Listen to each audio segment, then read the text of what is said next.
하나님의 말씀은 마태복음 18장 21절부터 35절까지 말씀입니다. 봉독하겠습니다. 그때 베드로가 나와 이르되 주여 형제가 내게 죄를 범하면 몇 번이나 용서하여 주리이까? 7번까지 하오리이까? 예수께서 이르시되 내게 이르노니 7번뿐 아니라 7번을 70번까지라도 할지니라. 그러므로 천국은 그 종들과 결산하려 하던 어떤 임금과 같으니 결산할 때에 10,000달란트 빚진 자 하나를 데려오매 갚을 것이 없는지라. 주인이 명하여 그 몸과 아내와 자식들과 모든 소유를 다 팔아 갚게 하라 하니 그 종이 엎드려 절하며 이르되 내게 참으소서 다 갚으리이다 하거늘 그 종의 주인이 불쌍히 여겨 놓아보내며 그 빚을 탕감하여 주었더니 그 종이 나가서 자기에게 100데나리온 빚진 동료 한 사람을 만나 붙들어 목을 잡고 이르되 빚을 갚으라 하매 그 동료가 엎드려 간구하여 이르되 나에게 참아주소서 갚으리이다 하되 허락하지 아니하고 이에 가서 그가 빚을 갚도록 옥에 가두거늘 그 동료들이 그것을 보고 몹시 딱하게 여겨 주인에게 가서 그 일을 다 알리니 이에 주인이 그를 불러다가 말하되 악한 종아 내가 빌기에 내가 내 빚을 전부 탕감하여 주었거늘 내가 너를 불쌍히 여김과 같이 너도 내 동료를 불쌍히 여김이 마땅하지 아니하냐 하고 주인이 노하여 그 빚을 다 갚도록 그를 옥졸들에게 넘기니라.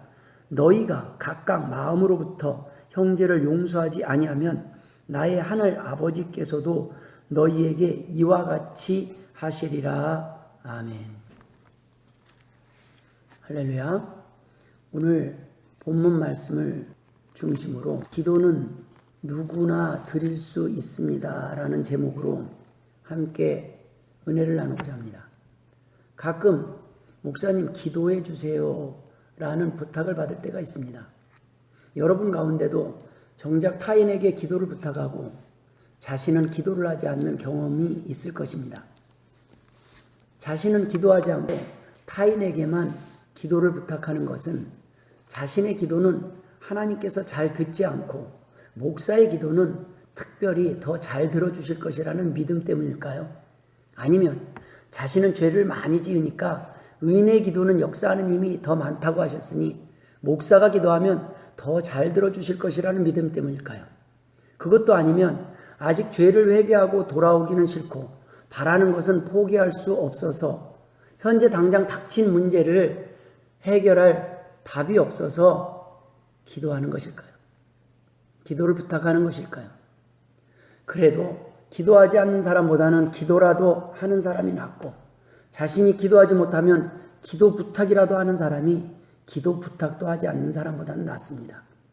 일부 교인들조차 이렇게 좀 더 센 백을 통해 하나님께 기도를 부탁하면 더 좋은 결과가 나온다고 생각하고 찾아다니는 것 같습니다. 이런 행동은 어쩌면 더 용한 무당을 찾아다니며 구슬하고 점을 보는 사람들과 다를 바가 없는 행동인 것입니다.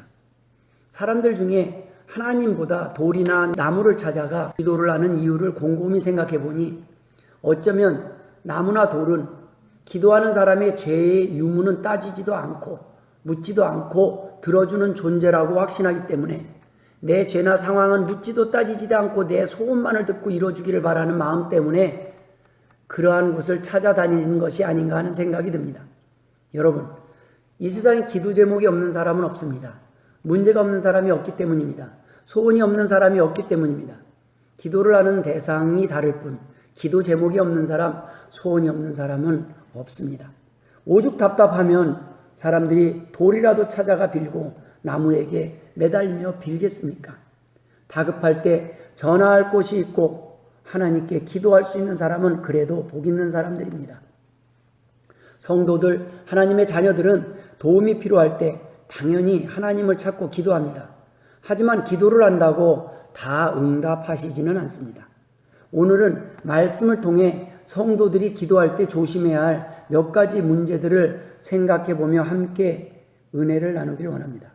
첫 번째 조심해야 할 문제는 하나님께서는 의인의 기도에 응답하신다라는 생각입니다. 야고보서 5장 16절에 보면 이러므로 너희 죄를 서로 고하며 병 낫기를 위하여 서로 기도하라. 의인의 강구는 역사하는 힘이 많으니라 라고 기록하고 있습니다.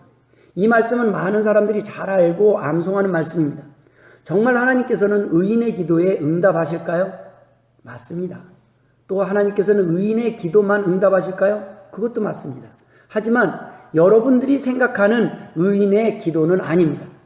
의인의 강구는 역사하는 힘이 많습니다. 하지만 야고보가 말하는 의인은 인간들이 노력해서 인간들이 인정한 의인의 기도가 아닙니다. 하나님께서는 인간의 노력으로 세운 인간들이 인정하는 사람들이 인정하는 기도를 듣고 응답하시는 것이 아니라는 말씀입니다. 이 말씀을 오해하면 대부분의 사람들은 기도할 수 없습니다. 자신이 의롭지 못한 죄인임을 알기 때문입니다. 자신이 기도할 만큼 의롭다고 생각하는 사람이 몇이나 되겠습니까? 또 그 의인의 기준은 어느 정도입니까? 만약 자신이 행한 의를 가지고 의인이라고 생각하는 사람이 있다면 그 사람은 하나님 앞에 교만한 사람입니다. 오늘 본문의 베드로의 질문을 통해 좀 더 생각해 보길 원합니다. 오늘 본문 21절 22절에 그때 베드로가 나와 이르되 주여 형제가 내게 죄를 범하면 몇 번이나 용서하여 주리이까 7번까지 하오리이까 예수께서 이르시되 내게 이르노니 7번뿐 아니라 7번을 70번까지라도 할지니라 라고 기록되어 있습니다. 베드로의 질문을 듣고 주님께서는 1만 달란트 비유로 답을 주셨습니다. 베드로는 나 정도면 그래도 라는 생각을 가지고 있었습니다. 베드로의 질문은 자신이 형제에게 죄를 범할 수 있다는 생각은 간과하고 한 질문입니다. 자신이 죄인이 될 수 있는 상황보다는 형제가 자신에게 죄를 범할 상황만 생각한 것입니다. 자신이 용서를 구해야 할 존재가 될 수 있음을 생각하지 못한 것입니다. 사람들은 자신의 허물보다 타인의 죄와 허물에 더 관심이 많습니다. 자신의 들보는 보지 못하고 타인의 티끌에 더 관심이 많기 때문입니다. 자신은 용서받고 구원받았으니 이제 의인이니 용서할 것만 고민하는 것입니다. 자신은 의인이니 자신 같은 사람은 용서할 자격, 기도할 자격이 있다고 생각하는 것과 같습니다. 나는 다른 죄인들, 다른 성도들, 다른 교인들, 다른 사람들과는 다르다라는 교만에 빠질 수 있는 것입니다. 여러분, 목사도 사람입니다. 목사도 넘어질 수 있는 존재입니다. 중요한 것은 베드로만, 목사만 의인이 될 수 있는 것이 아니라는 사실입니다. 모두에게 해당되는 것입니다. 베드로의 질문은 복음의 보편성, 보혈의 능력의 보편성, 이 사실을 놓쳤습니다. 그러니까 이러한 질문을 한 것입니다. 베드로의 질문을 듣고 주님은 1만 달란트 비유를 통해 복음의 핵심, 용서의 원리와 이유에 대해 말씀해 주셨습니다. 이후 베드로의 생각은 어떻게 베드로의 생각은 바뀌었을까요? 저는 이후에 베드로의 질문을 이렇게 바꿔봤습니다. 그때 베드로가 나와 이르되 주여 제가 형제에게 죄를 범하면 몇 번이나 용서를 구하리이까 7번까지 하오리이까 예수께서 이르시되 베드로에게 이르노니 내가 형제에게 죄를 범해도 7번뿐 아니라 7번을 70번까지라도 용서해 줄 것이다. 야고보서 5장 16절에 이러므로 너희 죄를 서로 고하며 병낫기를 위하여 서로 기도하라. 의인의 강구는 역사하는 힘이 많으니라. 이 말씀은 의인의 강구는 역사하는 힘이 많습니다. 하지만 하나님께 구할 수 있을 만한 의인이 되는 것은 예수의 보혈의 공로로만 가능합니다. 즉 예수 그리스도의 이름으로 기도하는 기도가 능력으로 나타나는 것입니다. 인간의 노력으로 충족할 수 있는 의가 아닙니다. 나 정도면 하나님 앞에 기도하면 하나님이 크게 역사해 주시겠지. 이것은 의가 아니라 교만입니다. 하나님은 의인의 기도를 들으십니다. 하지만 예수 그리스도의 이름이 아니고서는 그 누구도 하나님이 원하시는 의를 충족할 만한 의인이 될 수 있는 사람은 없습니다. 의인의 기도를 들으시는 하나님은 정작 사람들이 내세우는 자기 공로와 의를 내세우는 의인들이 아니라는 말씀입니다. 두 번째 우리가 조심해야 될 내용은 죄인의 기도는 안 들어주신다는 생각입니다. 어떤 사람들은 마치 자신은 양심적이라서 도저히 뻔뻔하게 하나님 앞에 구할 자격이 없다고 생각하는 사람들이 있습니다. 많은 교인들이 나는 죄가 많아서 기도해봤자 소용없을 거야. 나같이 자주 하나님을 실망시키고 넘어지는 사람은 죄가 많아서 기도해도 안 들어주실 거야. 어쩌면 하나님도 나는 포기하셨을지도 몰라. 나는 기도할 자격도 없어. 뻔뻔하게 나 같은 사람이 어떻게 하나님께 도와달라고 기도를 해. 라는 생각에 정작 도움이 필요할 때, 기도해야 할 때 기도하지 못하고 살아가는 사람들이 있습니다. 하나님을 찾지 못하는 사람들이 있다는 말씀입니다. 정말 죄인의 기도는 하나님께서 안 들으실까요? 라는 문제입니다. 아닙니다. 들으십니다. 마태복음 9장 13절에 너희는 가서 내가 긍휼을 원하고 제사를 원하지 아니하노라 하신 뜻이 무엇인지 배우라. 나는 의인을 부르러 온 것이 아니요 죄인을 부르러 왔노라 하시니라 라고 기록하고 있습니다. 주님은 죄인을 위해 이 땅에 오셨다고 말씀하셨습니다. 하지만 여러분이 생각하는 모든 죄인의 기도를 들으시는 것은 아닙니다. 하나님께서는 진짜 죄책에 괴로워하며 회개하는 마음이 아니라 회개하지 않고 당장 눈 가리고 아웅하는 기도, 당장 눈앞의 위기만 모멸하려는 얄팍한 기도, 임기응변식, 여우의 눈물과 같은 가증스러운 기도를 들으시지 않는 것입니다. 죄가 있으면 기도할 수 없는 것이 아닙니다. 그렇다면 이 땅에 죄 없는 사람이 없기 때문에 그 누구도 기도할 수 없을 것입니다. 우리는 예수 그리스도의 보혈의 공로, 죄 용서함의 은혜를 힘입어 기도할 수 있는 것입니다. 죄가 문제가 아닙니다. 예수 그리스도의 십자가의 능력으로 이전의 죄가 문제되지 않는다는 그 보혈의 능력, 보혈의 공로를 믿지 않는 것이 문제입니다. 불신이 문제라는 것입니다.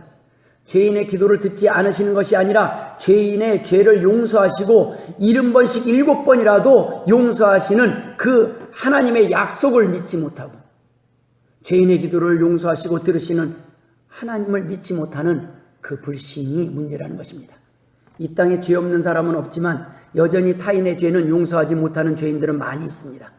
이 사람들의 기도를 듣지 않으신다는 말씀입니다. 용서하지 않았기에 자신의 죄도 용서받지 못하고 용서받지 못한 죄인이기에 기도할 수 없는 것입니다. 죄를 지어서가 아니라 회개하며 용서를 구하지 않아서이고 죄를 지어서가 아니라 자신에게 죄 지은 자를 용서하지 않아서 기도가 막히는 것입니다. 오늘 본문의 주님의 말씀처럼 하나님 앞에 용서를 구하는 기도를 하는 사람은 곧 자신에게 죄 지은 자를 용서하는 사람이기 때문입니다. 용서하지도 않고 용서를 구하지도 않는 기도, 용서하지도 않고 용서를 구하는 기도가 문제라는 것입니다. 용서의 문제가 해결 안 된 죄인들의 기도가 문제입니다. 회개 없는 기도가 문제라는 말씀입니다. 보혈의 공로로 의인이 된 성도의 합심 기도는 더욱 큰 능력이 있습니다. 힘이 있습니다. 마태복음 18장 19절에 진실로 다시 너희에게 이르노니 너희 중에 두 사람이 합심하여 무엇이든지 구하면 하늘에 계신 내 아버지께서 그들을 위하여 이루게 하시리라 라고 말씀하셨습니다. 마태복음 6장 14절 15절에 너희가 사람의 잘못을 용서하면 너희 하늘 아버지께서도 너희 잘못을 용서하시려니와 너희가 사람의 잘못을 용서하지 아니하면 너희 아버지께서도 너희 잘못을 용서하지 아니하시리라. 디모데전서 1장 15절에 mit보다 모든 사람이 받을 만한 이 말이요 그리스도 예수께서 죄인을 구원하시려고 세상에 임하셨다 하였도다. 죄인 중에 내가 괴순이라 라고 고백하고 있습니다. 여러분, 회개하시고 하나님 앞에 나오면 하나님은 그 어떤 죄인의 기도도 들으심을 믿으시길 주의 이름으로 축원드립니다. 세 번째, 탕자의 마음의 기도는 뻔뻔하다라는 기도라는 것입니다. 아닙니다. 탕자처럼 뻔뻔한 기도가 필요한 시대입니다. 아니, 탕자의 기도는 뻔뻔한 기도가 아니라 용기 있는 기도요, 믿음의 기도요, 겸손한 기도입니다. 은혜를 구하는 기도입니다. 탕자라는 단어에는 자녀라는 의미가 포함되어 있기 때문입니다. 우리는 주님의 피로 사신 자녀입니다. 하나님께서는 우리가 하나님의 자녀이기 때문에 용서하시고 보호하시는 것이지 우리가 잘해서 용서하시는 것이 아닙니다. 부모님이 자녀에게 해주는 것은 자녀가 잘해서 하나라도 더 주고 싶어하는 마음이 아니라는 것입니다. 그냥 내 자녀이기 때문입니다. 그보다 더 큰 이유는 없습니다. 내 자녀입니다. 그거면 됩니다. 내 자녀니까 끝없이 용서하고 내 자녀니까 끝없이 기다리고 내 자녀니까 끝없이 주고 싶은 것이 부모 마음이 아니겠습니까? 하나님도 마찬가지입니다. 여러분, 우리는 분명히 하나님 앞에 나와서 회개하고 용서받고 구원받았습니다. 그런데 여러분, 죄 안 짓습니까? 안 넘어지십니까? 하나님 앞에서 정말 의롭다 죄 없다 말할 수 있는 삶을 사는 사람들이 있습니까? 주님 앞에서 돌을 들러 지금 이 순간 예배하는 이 순간에도 다른 사람을 칠 수 있을 만한 의인이 있습니까? 한 사람도 없습니다. 보혈의 능력은 과거 현재뿐 아니라 미래의 죄 문제까지도 용서하신다고 보장하는 것입니다. 보혈의 능력은 하나님의 자녀이기 때문에 용서하시는 것입니다. 보혈의 능력으로 우리를 하나님의 자녀 삼아주셨고 자녀의 자리를 다시 회복시켜 주신 것입니다. 자녀는 자녀이지만 우리는 넘어지는 자녀요. 넘어진 자녀입니다. 앞으로도 또 넘어질 자녀입니다. 아직도 깨달았다고 하지만 깨닫지 못한 것이 많은 자녀입니다. 치유되지 못한 상처와 병이 아직도 남아있는 자녀입니다. 어떤 사람들은 지금 스스로 기도할 생각조차 하나님 앞에 나아올 용기조차 없는 자녀들입니다. 아직도 앞으로도 주님의 도움 없이는 은혜 없이는 한순간도 살아갈 수 없는 존재들입니다. 여전히 부모의 기도가 필요합니다. 목사의 기도, 장로들의 기도가 필요한 자녀들입니다.